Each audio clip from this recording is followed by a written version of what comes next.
8h06 em Campos, de volta com o Folha no Ar, primeira edição. Hoje, tendo o prazer de receber o deputado Hugo Leal.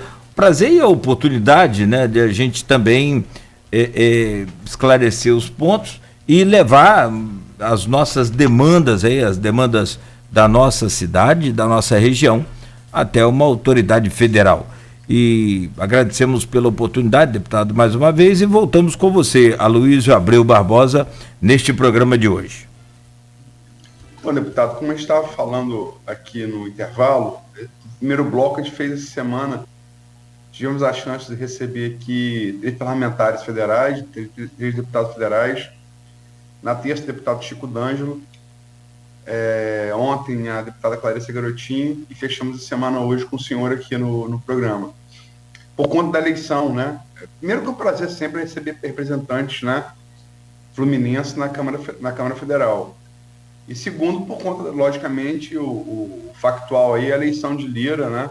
As consequências disso para o Brasil, para o estado do Rio, para o Norte Fluminense, para Campos. Esses 2 blocos, agora vamos falar mais de coisas mais regionais.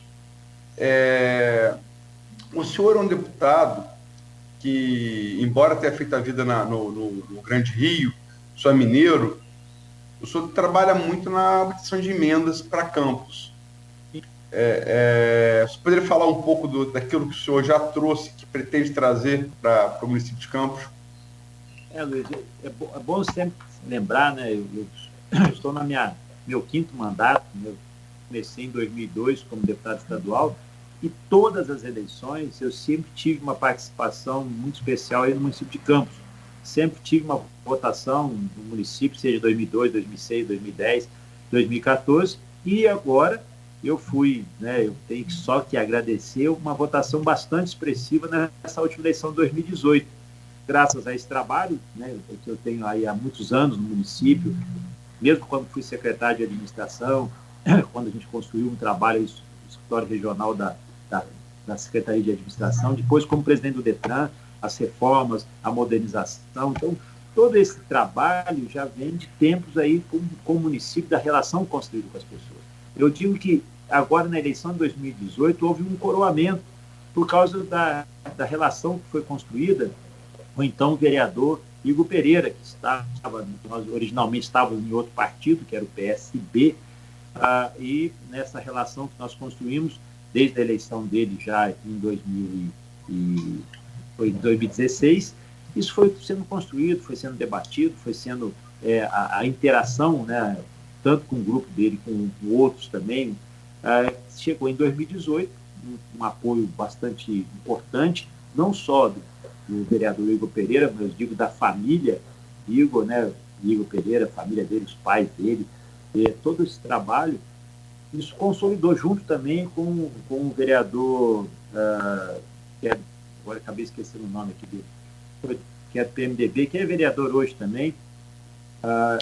Silvinho Martins? Silvinho, exatamente. O Silvinho foi também importante nesse trabalho, nessa junção, e eu consigo fazer 5.800 votos, quer dizer, quase 6.000 votos aí no município de Campos. Isso é um resultado expressivo eleitoral, num momento eleitoral também bastante delicado, e faz com que o nosso compromisso, que já é um compromisso com o município, aumente ainda mais, né? Isso é importante, cria cada vez mais esses laços, e tenho também a alegria de ter, hoje, a partir de 1º de janeiro, ser o deputado Vladimir Garotinho, agora prefeito Vladimir Garotinho, do meu partido. Então, essa relação acaba se consolidando ainda mais, né? Eu sou o presidente do PSD aqui no estado do Rio de Janeiro, essa relação e essa proximidade aumenta mais, a responsabilidade também.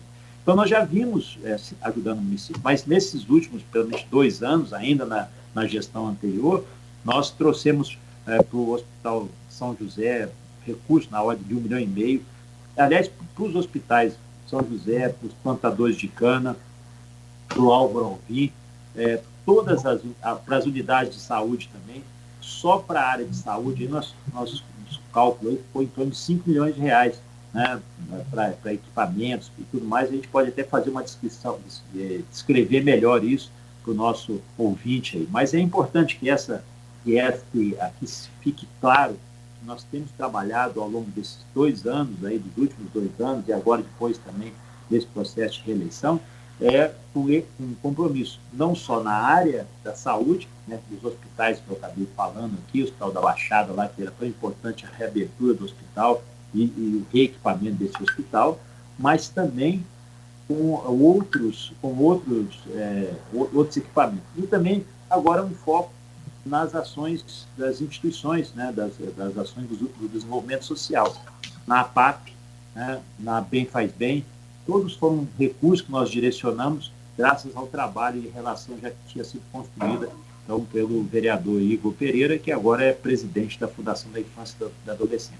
Ou seja, o que já era um compromisso desde 2018, em retribuição ao reconhecimento e aos votos que eu tive, isso passa agora a ser uma responsabilidade ainda muito maior, não só pela relação, pelo carinho que eu tenho pelo município de Campos, mas pelo compromisso agora de colaborar e ajudar ainda mais, dedicar o meu mandato ainda mais à administração atual, que é do Vladimir, a quem eu assumi esse compromisso também, de poder vencer essa crise enorme que tem aí, inclusive com a decretação da calamidade fiscal. Então, além desses recursos que já foram colocados aí, eu tenho feito esse trabalho de aproximação. Inclusive, lembrar também aos nossos ouvintes aí, e a quem está nos assistindo pelas plataformas, que nós temos um escritório aí em Campos. Nosso escritório regional de Campos está funcionando ali na Avenida Alberto Torres, no Centro Executivo, na Sala 305. Né? Quem sabe onde é o Centro Executivo, muito próximo ali à Câmara de Vereadores.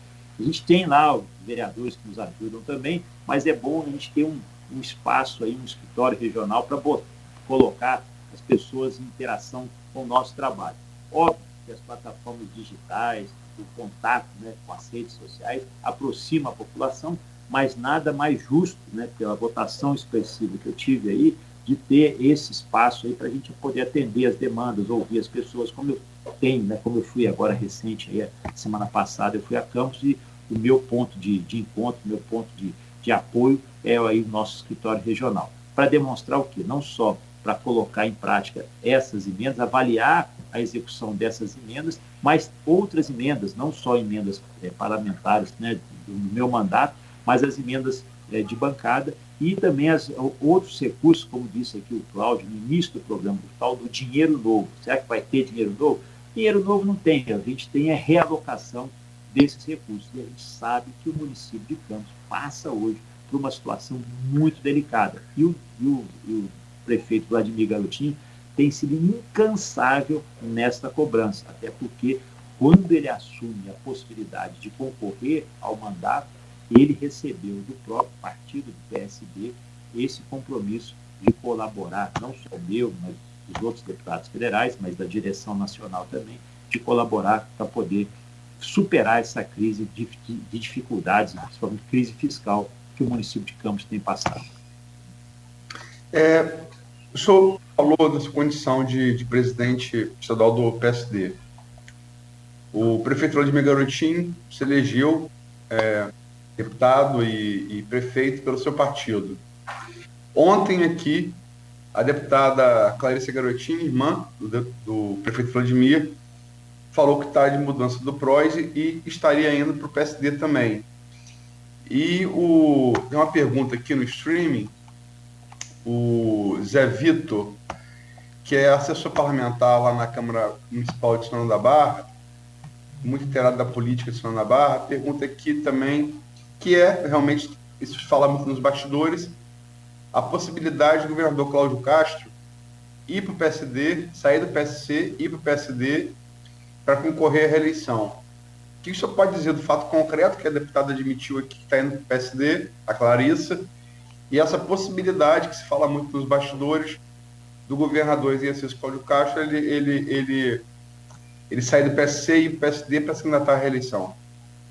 Olha, quanto com relação à deputada Clarice Garotinho, nós já tivemos realmente conversa, ela teve, mas só que eu entendo ainda precipitado, até porque ela pertence a uma legenda que ela foi eleita, né, que é o PROS, não foi aberta negociação, pelo menos no meu entendimento, isso ainda não é do meu conhecimento, mas essa manifestação de vontade é sempre recebida com alegria, claro, eu a conheço, aliás, eu conheço a Clarissa há muitos anos, há mais de 20 anos, exatamente na convivência ainda que tive, tanto com o governador Garotinho quanto com a governadora Rosinha, então não é nenhum tipo de surpresa essa vontade, essa determinação, porém, né, a situação, por exemplo, na época do deputado Vladimir Garotinho, que se elegeu por um partido que houve uma fusão, então ele teve possibilidade jurídica de fazer essa filiação ao PSD, ao qual eu tive muita honra em poder abonar, em poder fazer este convite ao então deputado federal Garotinho, hoje prefeito.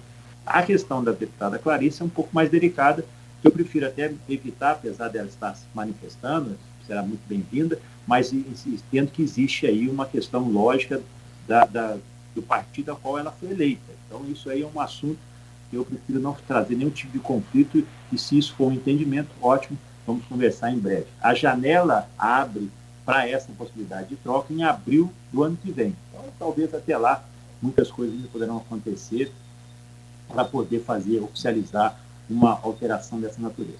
Agora, diferente do governador Cláudio Castro, realmente o governador não tem feito nenhum movimento ainda de saída do PSC, mas tem dialogado, porque o governador Cláudio Castro, óbvio, eu já o conheço também há muito tempo, em relação pessoal, de trabalho juntos também, mas ele tem uma linha de diálogo. Eu acho que o grande diferencial da presença dele como governador está exatamente nessa linha do diálogo, da construção, junto com a Assembleia Legislativa, junto com o Tribunal de Justiça, junto com o Ministério Público, ou seja, e também com a bancada federal.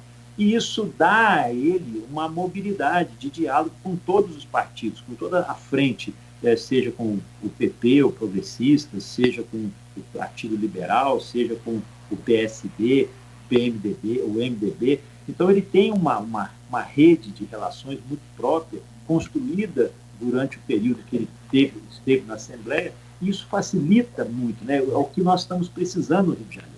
Então, essa possibilidade de fazer essa mudança, eu acho que isso tem sido especulado a todo momento, eu já até conversei com ele sobre isso, ainda não é o mote principal, não é o ponto fundamental, né? É importante que ele continue com esse diálogo. Agora, para nós, do PSD, especialmente para mim, seria uma alegria. É óbvio que houve convite, sim, assim como outras siglas partidárias também fizeram convite. Isso aí é uma decisão muito de caráter pessoal e de ação de momento. Eu entendo que o momento agora é de encerrar esse processo de impeachment, que precisa ser encerrado no Tribunal Misto, depois disso, mais ou menos, isso já definido, ele deixando de ser governador em exercício, passando a ser governador em efetivo, é a mudança partidária, que aí não é a mesma lógica de quem está no Legislativo, ele poderia fazer. Aí eu vou, obviamente, estar próximo, tentando convencer da questão do partido do PSD, do ambiente do PSD, mas saberia compreender perfeitamente qualquer tipo de decisão. Até porque, como eu disse aqui, se há uma característica que diferencia o governador Cláudio Castro do governo anterior, ou de quem ele está substituindo, é essa linha do diálogo, da construção, da criação de pontes. Vou dar um exemplo aqui que é importante aqui do nosso Estado. O governador Cláudio Castro reestabelece o diálogo com o governo federal. Hoje, o governador Cláudio Castro vai a Brasília com todo o apoio da bancada federal, grande parte da bancada federal, e reúne com o ministro da Fazenda, da Economia, com o ministro da Infraestrutura, e com o próprio presidente Jair Bolsonaro. É fundamental para o Rio de Janeiro ter restabelecido essas relações, esse diálogo, até para poder preservação do que já é do nosso direito e avançar em outras pautas tão importantes para o nosso Estado. Então, eu entendo que a prioridade hoje do governador Cláudio Castro, né, dentro da lógica partidária, mas buscar restabelecer esses canais, continuar nessa linha de diálogo, de construção, de serenidade, de equilíbrio. É isso que nós estamos precisando e é isso que ele tem demonstrado. Eu acho que o grande destaque dele é exatamente ter esse período ainda de equilíbrio, de tranquilidade, para nós superarmos as dificuldades. Os números finais desse ano, do ano que encerrou 2020, no Estado, já demonstram isso. Não é uma situação já de liberdade absoluta, liberdade que eu digo no sentido fiscal, mas já é um ambiente muito menos pressionado do que de quando ele assumiu. Vamos lembrar aí que o Cláudio Castro assume o governo do Estado, ainda de forma interina, em exercício, em agosto, final de agosto, início de setembro. Nós estamos falando de 6 meses. Então, eu vejo que em 6 meses o que nós já avançamos. Isso, para mim, é o que é mais importante. Isso, para mim, é o que demonstra que ele está no caminho certo. O processo de reeleição vai vir a partir do momento que ele se consolida dentro desse trabalho. Deputado, o governo do exercício Cláudio Castro, quer dizer, ele não tem uma carreira política assim muito que tivesse marcado muito, né? Ele chegou ali numa conjuntura com o próprio Witzel, né? O Witzel foi juiz federal. E embarcaram ali no fenômeno do bolsonarismo, que foi um fenômeno inegável, dominou as eleições de 2018 e o Witzel elege governador, Cláudio Castro ali na composição com o PSC, né? Ele entra para compor a chapa e acaba chegando com o afastamento do Witzel por decisão primeiro do ministro Benedito Gonçalves, do STJ, que é um ministro considerado muito sério, sou advogado, você sabe disso, é muito respeitado no meio, foi uma decisão monocrática inicialmente, né, depois chancelada pelo plenário do Superior Tribunal de Justiça. Mas a questão do Cláudio Castro, com esse alinhamento do governo federal, isso foi muito falado por analistas políticos, tanto do Estado do Rio quanto nacionais, que isso seria para tentar conter a investigação sobre o Flávio Bolsonaro aqui no Estado do Rio de Janeiro. Isso entra nessa balança? Luiz, é interessante, né? Porque a tendência, às vezes, da pessoa é diminuir, né, essa característica do Cláudio, diminuir, que eu falo, esse esforço que tem sido feito na reconstrução das pontes. A nossa demanda, né, a nossa balança de pagamento com o governo federal é tão grande que não pode haver ruptura, como já tinha havido, principalmente dos chefes do Executivo. Então, esse é o ponto 1. O mais importante é restabelecer esse diálogo, que é importante. O Rio de Janeiro ainda, que seja o Estado, né, o antigo Estado do Rio de Janeiro, o Estado da Guanabara, o Rio de Janeiro ainda ele é ainda um distrito federal, ele é ainda um Estado que depende muito da União, de uma série de outros, apesar de toda a sua pujança. Então, reestabelecer essas conexões foi o passo fundamental. Agora, vamos lembrar uma coisa aqui, o governador Cláudio Castro, ele era vereador eleito, elegeu em 2016 e renunciou ao mandato de vereador no Rio de Janeiro, depois que foi convidado para compor a chapa e acabou a chapa sendo vitoriosa. Então, o Cláudio já vem de um alinhamento, de uma discussão política, ele nasce do ambiente político. E ele foi candidato também em 2012, com meu apoio, tanto em 12 como em 16, em relação, eu estava ainda no TSC, fui eu que convidei o Cláudio, o Márcio Pacheco, que somos de uma mesma linha, do mesmo tronco ali, de trabalho dentro da área do grupo da renovação carismática, que eu tenho muito orgulho de participar junto com eles. Agora, nasce ali de uma pessoa que também trabalhou durante quase 10 anos na Assembleia Legislativa, trabalhou comigo no meu gabinete durante 3 anos, construiu partido, discutiu construção partidária, e é uma pessoa que ele foi construído, talhado, que eu falo, a principal faculdade, apesar de ele ser formado em Direito, a principal faculdade foi a convivência dentro do ambiente político. E o Cláudio, vamos lembrar, o Cláudio conheceu o então senador Flávio Bolsonaro quando era deputado Flávio Bolsonaro na Assembleia Legislativa, convivência diária, conversas dentro de gabinete e tudo mais. O Cláudio depois conviveu também com o Carlos Bolsonaro quando era vereador, durante 2 anos. Então, é natural que esse diálogo, inclusive com a família, também seja restabelecido com as suas características. Mas não é esse o mote. Vai facilitar. Veja que eu acho que é apequenar muito uma discussão que para o Rio de Janeiro é importante, se falar assim, vai facilitar a vida do Flávio Bolsonaro junto ao Ministério Público Federal, estadual, seja lá qual for. O senador Flávio Bolsonaro, como eu disse, é um senador, ele tem um mandato, ele tem ele foi eleito pela população para poder fazer a defesa do Estado, além de ter condições hoje de advogados para poder fazer a defesa dele. Eu acho que esse alinhamento aí não tem exatamente essa característica. Particularmente, eu acho que é diminuir muito, né, o que o Rio de Janeiro precisa, essa relação que é positiva, num momento como esse. Eu entendo que o governador Cláudio Castro é a pessoa certa, na hora certa, para enfrentar os problemas que nós estamos tendo hoje. Então, independente, repito, para o governador Cláudio Castro não é novidade a relação, o conhecimento que ele tem com o senador Flávio Bolsonaro, não é novidade a relação que ele tem com Jair Bolsonaro e nem com o Carlos Bolsonaro.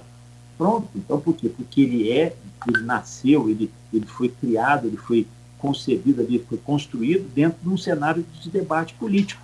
Por isso que eu acho, se ele fosse a gente chama de um outsider, né, alguém vindo de fora, fosse um empresário, aí sim, talvez pudesse justificar, dentro dessa lógica, a gente pudesse justificar ele tentar fazer uma aproximação, porque não conhece o ambiente político.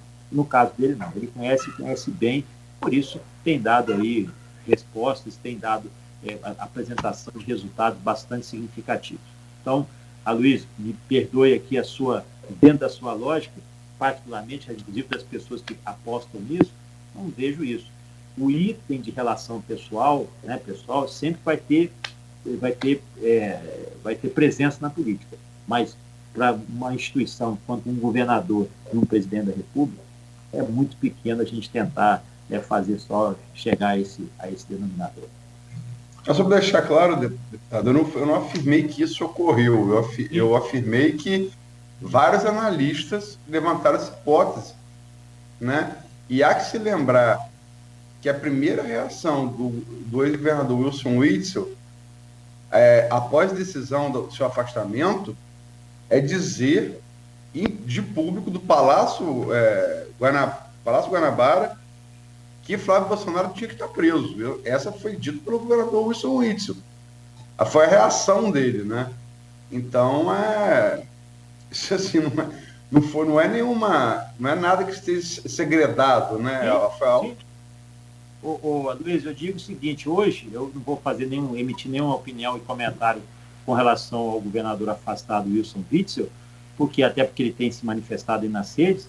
Eu diria que a manifestação dele hoje é muito mais uma ata do Tribunal de Justiça ou dos tribunais do que efetivamente. Infelizmente, ele mudou o lado do balcão. Ele deixou de ser julgador para ser julgado. Então, eu particularmente aqui vou evitar qualquer tipo de análise, porque, inclusive, o processo hoje está em andamento. Então, como eu não sou advogado nem de um lado nem de outro, eu vou deixar que ele faça as manifestações e vou sugerir a ele, como uma pessoa inteligente e do meio jurídico, que ele deixe as declarações dele para o processo e para a defesa, do que fazer essa emissão, essa discussão de público, né? Não que a palavra dele não tenha verdade, mas eu entendo que ele está, às vezes, atravessando, até porque ele tem uma decisão judicial que não pode nem contactar com as pessoas do governo e nem manifestar temas dessa natureza. Então, se ele é uma pessoa inteligente, ele sabe muito bem o que ele tem que fazer, onde é que ele tem que ficar restrito. Mas vamos voltar aqui para a nossa pauta regional. Você falou de dinheiro novo. Essa foi a expressão cunhada por um dos candidatos a prefeito de Campos, o Roberto Henriques, que também foi deputado estadual.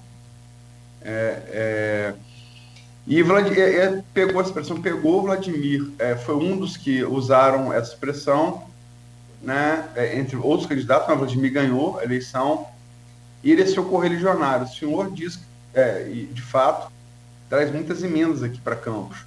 Isso. Qual seria seu papel? O senhor já questionou a expressão de dinheiro novo, mas qual seria o seu papel na obtenção desse tal dinheiro novo em Brasília para tentar fazer com que Campos saia desse estado de calamidade fiscal? Então, Luiz, dinheiro novo, emendas parlamentares, né? Você disse que entrevistou 2 deputados federais aí, tanto Chico D'Angelo, que me parece que é até da região, nascido aí em Campos. Em Campos. E a própria Clarissa também. Emendas parlamentares é dinheiro novo, né? Dinheiro que não está sendo contabilizado. Então, se você transfere, como eu fiz agora, recente visita, um direcionado 500 mil para a Fundação da Infância e da Juventude, que é onde está presidida pelo vereador Igor Pereira. Mas também outros recursos que a gente vai disponibilizar também para a área da saúde, também tem dialogado. Isso é dinheiro novo. Ah, mas 1 milhão, 2 milhões, 3 milhões ainda é pouco. É pouco, mas é dinheiro novo. Isso não é dinheiro. Então, se a deputada Clarissa ou outros deputados federais direcionarem recursos das suas emendas que têm direito do orçamento para campos, chama-se dinheiro novo. Se nós estamos discutindo lá um debate para poder colocar recursos federais, como de bancada, para unidades federais aí em campos, isso é dinheiro novo. Aí as emendas de bancadas podem partir de 5 milhões, 10 milhões. Eu vou dar um exemplo aí, que foi um trabalho que o deputado federal Vladimir Garotinho fez, que foi a questão da construção do campus da UF. Nós colocamos aí, se não me engano, 25 milhões para a construção do campus da UF. Isso é dinheiro novo. Tá? Isso é dinheiro novo porque é dinheiro dos recursos federais que estão sendo aplicados em campos numa unidade federal. Então, produz aí emprego, gera uma série de circunstâncias. Isso é dinheiro novo. Foi trabalhado nas emendas de bancada do ano passado, graças muito ao atual prefeito Vladimir Garotinho. Então, o que nós estamos trabalhando agora? Quais são os recursos que nós precisamos aqui para a melhoria da BR-356, para pavimentação ou qualquer outro entorno, para encerrar, por exemplo, essa questão do contorno de campos, na discussão da renovação com a nova concessionária. Tudo isso que a gente pode trazer, disponibilizar, chama dinheiro novo. Agora, eu tenho debatido muito, conversado, e estive aí semana passada com o prefeito, nós ficamos longamente em detalhe de conversa para estabelecer quais são as nossas prioridades nesse dinheiro novo. Assim que abrir o orçamento, assim que instalar a Comissão Mista de Orçamento, nós vamos ter participação de recursos, principalmente porque nós ficamos 2 meses aí, praticamente janeiro e fevereiro, só com os duodécimos, nós vamos ter a oportunidade de pegar e disponibilizar, por exemplo, um pouco mais para a área de saúde. O município de Campos já recebe uma participação, já recebe um percentual, seja do Estado, seja das verbas da União, nós temos que ampliar. Se hoje ele recebe 20, nós podemos ampliar para 40, para 50, sim. Isso é o que a gente chama de dinheiro novo. São os extras que nós vamos trabalhar junto ao orçamento federal. Então, tudo que nós pudermos fazer, se a gente puder chegar aí a 100, 150 milhões de recursos para valores extras, nós vamos fazer. Precisamos ajudar outros municípios, a gente sabe, mas aí vai dentro de dimensionamento. Aqueles municípios que passam maior dificuldade, como é o caso de Campos, vamos trabalhar para que esse recurso seja possível. É possível acontecer isso? É possível ainda dentro dessa disponibilidade, dependendo da área, saúde, educação, que são aquelas que já recebem os mínimos constitucionais. A gente pode ampliar isso, esse é um debate. Agora, para a infraestrutura, um pouco mais difícil, mas também é possível. Para a área de agricultura, para a área de infraestrutura, saneamento, tudo mais. Tudo isso é uma característica que vocês aí, nós entendemos chamar de dinheiro novo. Dinheiro novo é aquele que não estava previsto no orçamento. Para o nosso ouvinte entender, dinheiro novo é o seguinte: você tem o seu salário, R$1.000, R$2.000, e aí recebeu uma venda, fez uma venda de alguma coisa, e alguém foi lá e fez uma doação para você por algum outro motivo, ou parente, ou alguém que transferiu.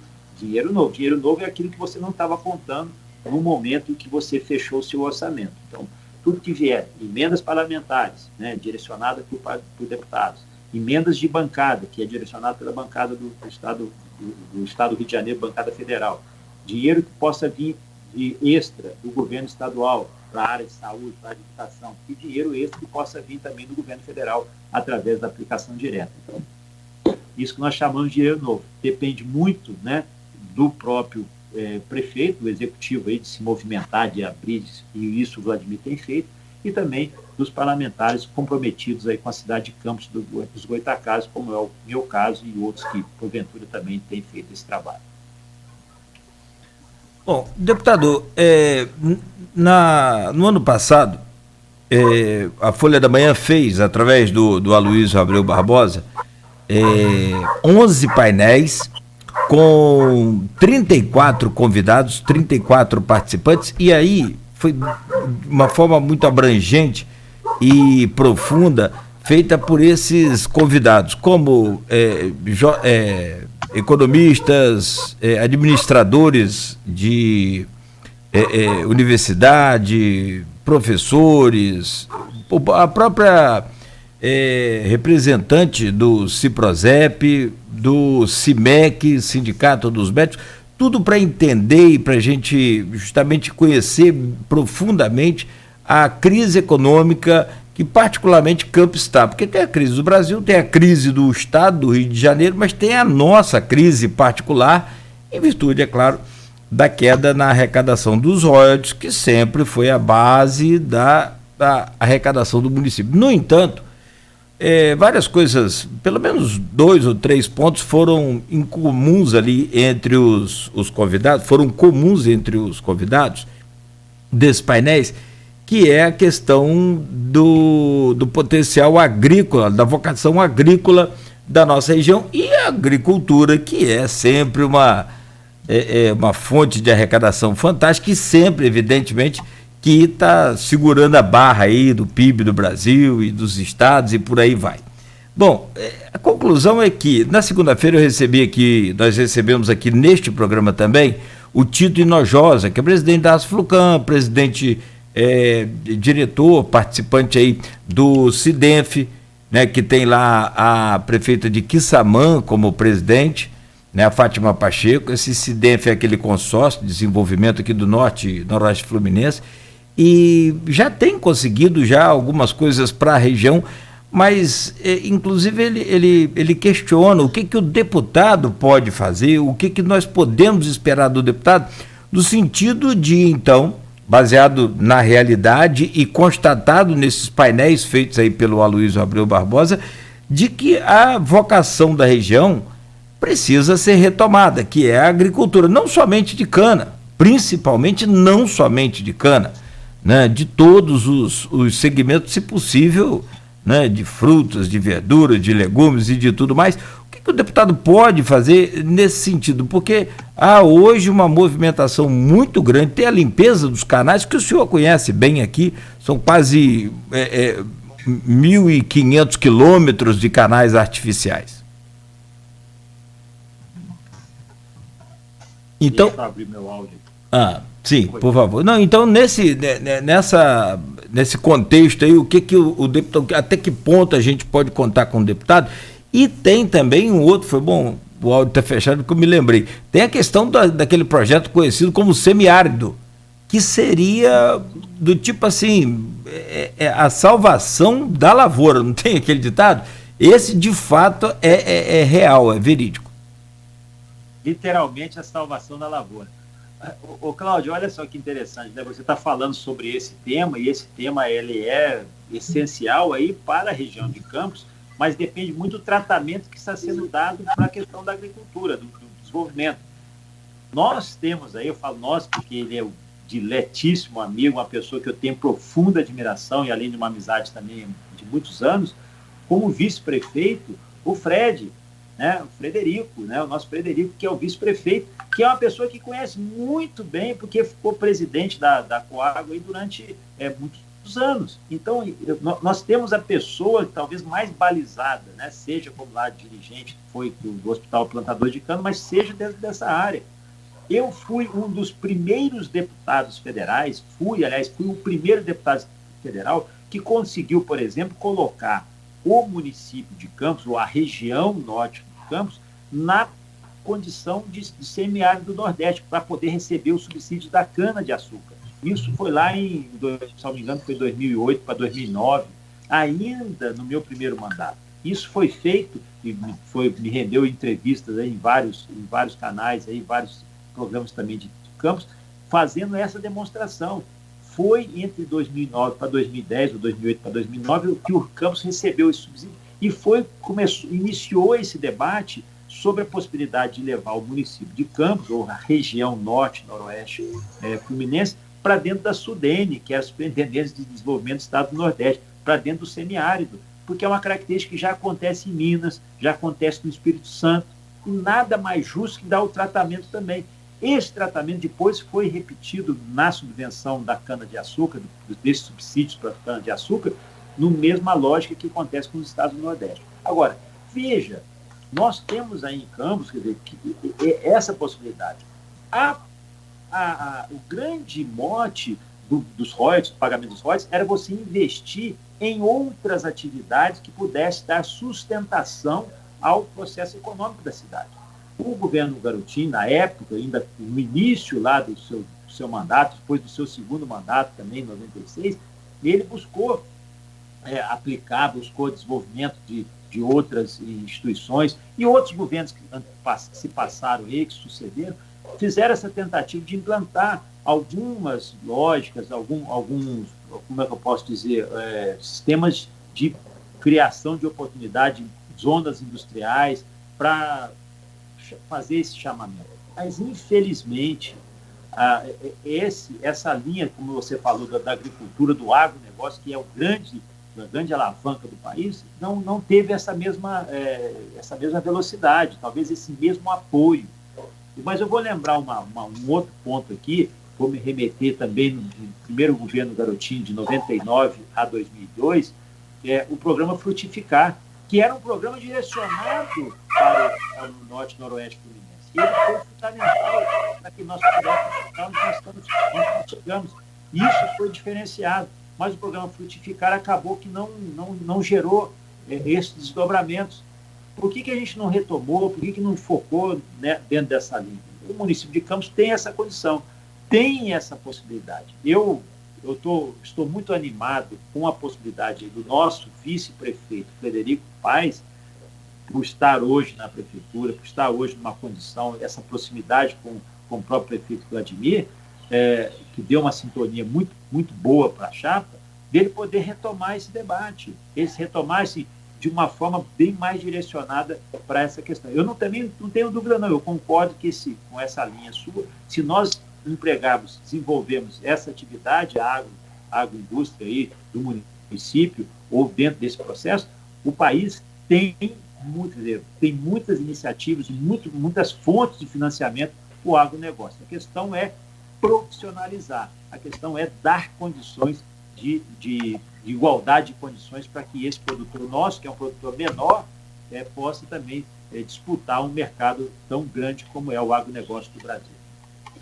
Perfeito. Bom, o tempo está estourado aqui, já são 8h44 desse bloco. A gente faz uma pausa rápida, mas, sobretudo, é importante falar sobre essa questão da economia do semiárido, que, pelo que eu entendi, pode contar com seu voto favorável. Sim. Aí, né?